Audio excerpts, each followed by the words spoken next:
Assalamualaikum warahmatullahi wabarakatuh. Salam sejahtera bagi kita semua. Salam, Om Swastiastu, Namo Buddhaya, dan salam kebajikan. Perkenalkan, saya Nabila Juliani Putri dengan NIM P0713112438 dari jurusan Gizi, Prodi Sarjana Terapan Gizi dan Diet Etika. Kali ini saya akan mempresentasikan makalah Pancasila dengan judul Sejarah Perjalanan Pancasila sebagai Ideologi Bangsa dan Penyimpangan Nilai-Nilai Pancasila, dengan dosen pengampu Pak Zedi Muttaqin.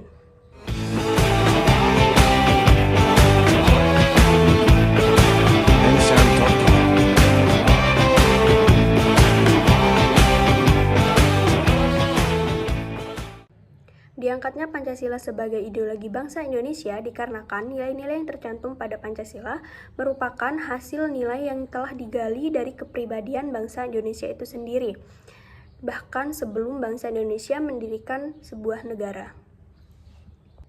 Sejarah Pancasila tidak dapat dipisahkan dari perjuangan bangsa Indonesia melawan kolonialisme dan mendirikan Republik Indonesia. Perlawanan terhadap kolonialisme Belanda terjadi secara terus-menerus, walaupun sering mengalami kekalahan akibat terpecahnya perlawanan dan sentimen primordial. Memasuki abad ke-20, mulailah muncul semangat nasionalisme yang ditandai dengan berdirinya organisasi-organisasi perjuangan seperti Organisasi Budi Utomo dan Gagasan Kartini. Pada tahun 1926, Soekarno menulis Risalah Persatuan untuk mengusir Belanda, namun beliau ditangkap dan di dalam penjara beliau menulis pledoi yaitu Indonesia Menggugat.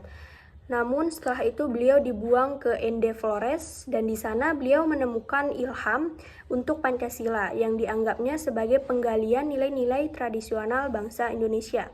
Pada awal tahun 1945 dibentuk BPUPKI, di mana pada sidang pertama Soekarno mempresentasikan Pancasila.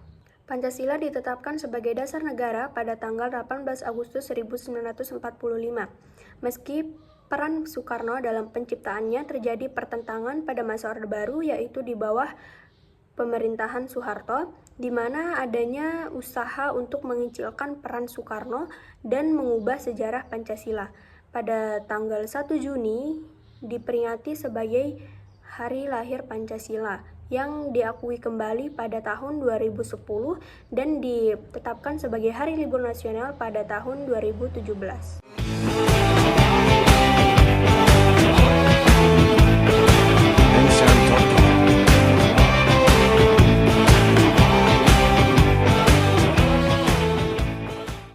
Di masa Orde Baru, meskipun Pancasila diakui sebagai dasar negara, namun banyak sekali penyimpangan yang terjadi, di mana ketika kita mengkritik pemerintah, kita akan dianggap sebagai anti-Pancasila, dan Pancasila diajarkan secara dogmatis sehingga kehilangan makna filosofisnya.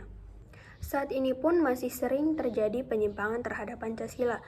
Yang pertama, pada sila pertama yaitu ketuhanan yang Maha Esa, masih sering terjadi tindakan kekerasan atas nama agama.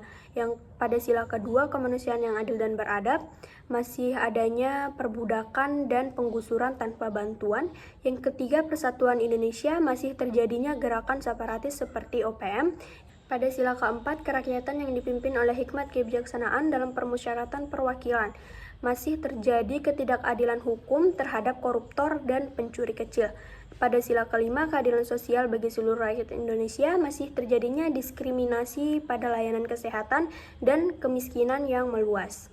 Penting bagi masyarakat dan pemerintah untuk memahami dan menerapkan nilai Pancasila. Soekarno memperingatkan dengan melupakan Pancasila itu akan menghancurkan bangsa.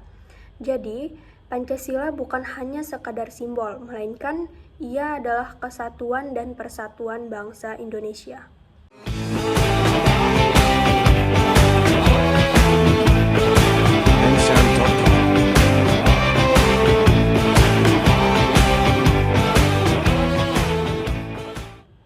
Nilai-nilai Pancasila mulai luntur seiring dengan berjalannya waktu, dan implementasi Pancasila penting untuk menjaga keutuhan NKRI.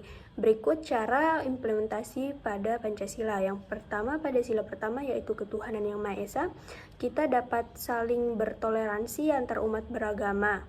Pada sila kedua yaitu kemanusiaan yang adil dan beradab, kita dapat menghargai hak asasi manusia dan lingkungan hidup. Pada sila ketiga, yaitu Persatuan Indonesia, kita dapat menanam sikap cinta tanah air dan persatuan dalam keragaman. Pada sila keempat, yaitu kerakyatan yang dipimpin oleh hikmat kebijaksanaan, kita dapat melakukan musyawarah untuk mufakat dan mengutamakan kepentingan umum. Pada sila kelima, yaitu keadilan sosial bagi seluruh rakyat Indonesia, kita dapat mendorong kesejahteraan dan kepatuhan terhadap hukum. Jadi, implementasi Pancasila ini sangat penting untuk menjalani kehidupan sehari-hari agar tetap utuh. Sekian dari saya, bila ada kesalahan kata mohon dimaafkan. Wassalamualaikum warahmatullahi wabarakatuh.